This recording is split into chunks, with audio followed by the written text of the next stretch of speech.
You just got disrespected. Maybe it was your boss. Maybe it was your partner.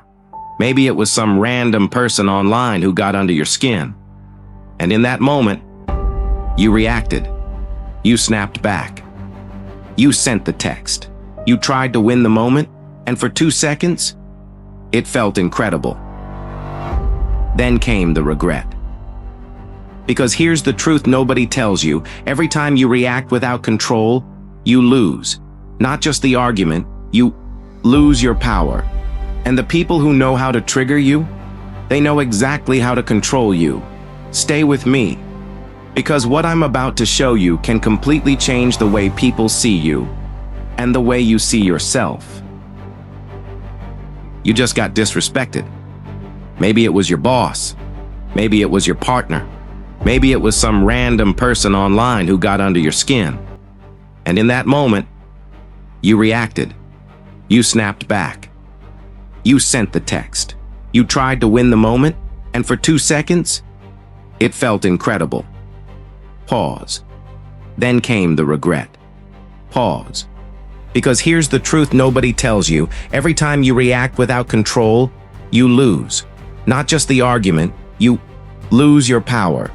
And the people who know how to trigger you, they know exactly how to control you. Stay with me.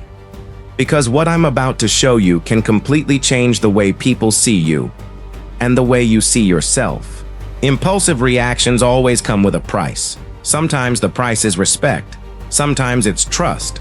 Sometimes it's an opportunity that never comes back.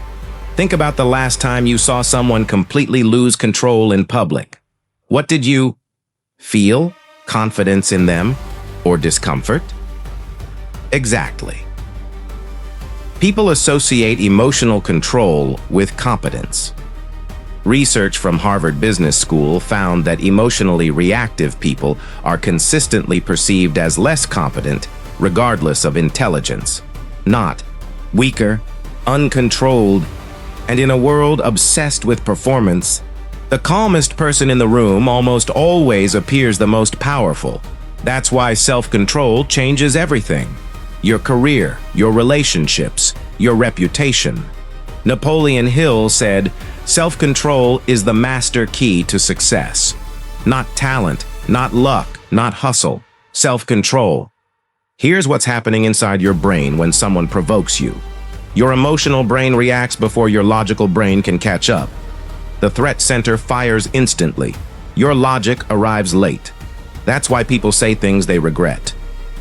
Send texts they wish they could delete. Destroy relationships in minutes. Psychologists call this an emotional hijack, and manipulative people rely on it.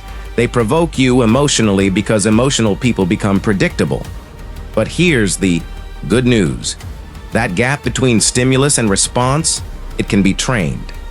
Viktor Frankl once said, "Between stimulus and response, there is a space. In that space is our power to choose." That space changes lives, and the more you widen it, the harder you become to manipulate. Awareness alone is not enough. You need a system.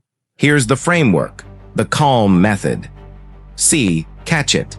The moment your chest tightens, the moment your anger rises. Catch it.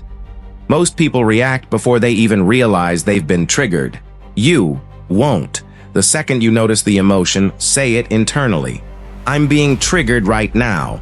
That simple awareness weakens emotional intensity immediately. Anchor before you speak. Breathe. One slow breath. That single breath interrupts the emotional chain reaction happening inside your body. This is not weakness. This is regaining control. L. Look longer. Zoom out. Ask yourself, will this matter in 5 days? 5 months? 5 years? Most emotional reactions come from temporary feelings attached to meaningless moments. Then ask the most important question. What outcome do I actually want here? Not what feels satisfying right now. What actually moves your life forward? M. Master the delay. Never respond immediately when emotions are high. Wait 10 minutes, an hour, sometimes a day. Because instant reactions are emotional, delayed.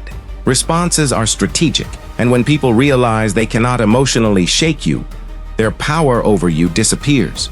There's an old story about a man who couldn't control his anger. His mentor handed him a box of nails and said, "Every time you lose control, hammer a nail into the fence.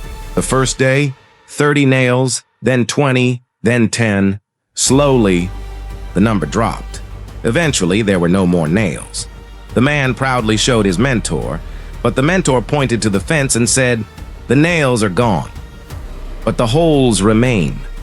That's what anger does. The words disappear, but the damage often stays. A broken relationship, lost respect, a moment people never forget. This is why emotional control is not about suppressing emotions. It's about protecting your peace. Here's what happens when you stop reacting impulsively. The people trying to provoke you lose their influence instantly. You start making better decisions. You speak with clarity instead of emotion. You become harder to manipulate. And eventually, people stop testing you altogether, because calm people create pressure without saying a word. That's real presence. That's real confidence. Napoleon Hill said, "You are the master of your destiny." But mastery starts here. In the next moment, someone disrespects you. In the next moment, someone pushes your buttons. In the next moment, you choose control over reaction.